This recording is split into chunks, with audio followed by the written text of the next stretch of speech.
राधे राधे। प्रभु प्रेमियों, कार्तिक मास महत्तम का यह 31वां अध्याय बतलाया भगवान ने प्रभु स्मरण का सरल उपाय। भगवान श्री कृष्ण ने कहा, पूर्व काल में अवंतीपुरी उज्जैन में धनेश्वर नामक एक ब्राह्मण रहता था। वह रस, चमड़ा और कंबल आदि का व्यापार करता था। वह वैश्यागामी और मद्यपान आदि बुरे कर्मों में लिप्त रहता था। चूँकि वह रात दिन पाप में रत रहता था, इसलिए वह व्यापार करने नगर नगर घूमता था। एक दिन वह क्रय विक्रय के कार्य से घूमता हुआ महिषीपुरी में जा पहुँचा, जो राजा महिष ने बसाई थी। वहाँ पाप नाशनी नर्मदा नदी सदैव शोभायमान होती थी।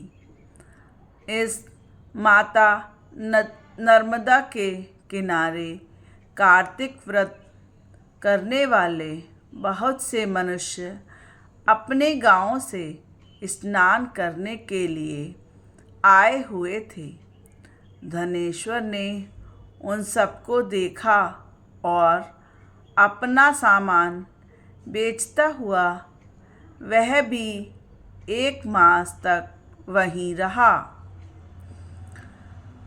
वह अपने माल को बेचता हुआ नर्मदा नदी के तट पर घूमता तथा स्नान, जप और देवार्चन में लगे हुए ब्राह्मण आदि भक्तों को देखता और वैष्णवों के मुख से भगवान विष्णु के नामों का संकीर्तन सुनता था।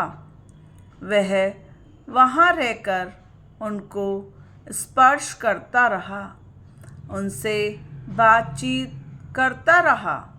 वह कार्तिक के व्रत की उद्यापन विधि तथा जागरण भी देखता रहा। उसने पूर्णिमा के व्रत को भी देखा कि व्रती ब्राह्मणों तथा गौओं को भोजन करा रहे हैं, उनको दक्षिणा आदि भी दे रहे हैं। उनसे नित्य प्रति भगवान शंकर की प्रसन्नता के लिए होती हुई दीपमाला भी देखी। त्रिपुर नामक राक्षस के 3 पुरों को भगवान शिव ने इसी तिथि को जलाया था, इसलिए शिव जी के भक्त इस तिथि को दीपोत्सव मनाते हैं। जो मनुष्य विष्णु भगवान तथा शिव जी में भेद करता है, उसकी समस्त क्रियाएं निष्फल हो जाती हैं। इस प्रकार नर्मदा तट पर रहते हुए जब उसको 1 माह व्यतीत हो गया तो एक दिन अचानक उसे किसी काले नाग ने डस लिया। इससे विहल होकर वह भूमि पर गिर पड़ा। उसकी यह दशा देखकर वहाँ के दयालु भक्तों ने उसे चारों ओर से घेर लिया और मुख पर तुलसी दल मिश्रित जल के छींटे देने लगे। जब उसके प्राण निकल गए, तब यमदूतों ने आकर उसे बांध लिया और कोड़े बरसाते हुए उसे यमपुरी ले गए। उसे देखकर चित्रगुप्त ने यमराज से कहा, इसने बाल्यावस्था से लेकर आज तक केवल बुरे कर्म ही किए हैं। इसके जीवन में तो पुण्य का लेश मात्र भी दृष्टिगोचर नहीं होता है। यह तो घोर पापी है। यदि मैं पूरे 1 वर्ष तक भी आपको इसके पापों की सूची सुनाता रहूँगा तो उसका अंत नहीं होगा। यह महापापी है, इसलिए इसको 1 कल्प तक घोर नरक में डालना चाहिए।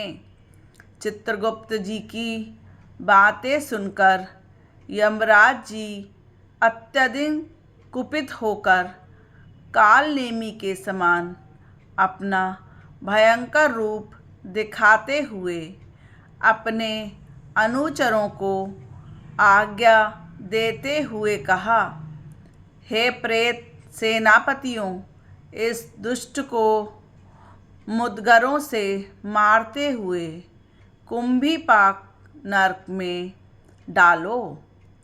सेनापतियों ने मुद्गरों से उसका सिर फोड़ते हुए कुंभीपाक नरक में ले जाकर खौलते हुए तेल के कढ़ाई में डाल दिया।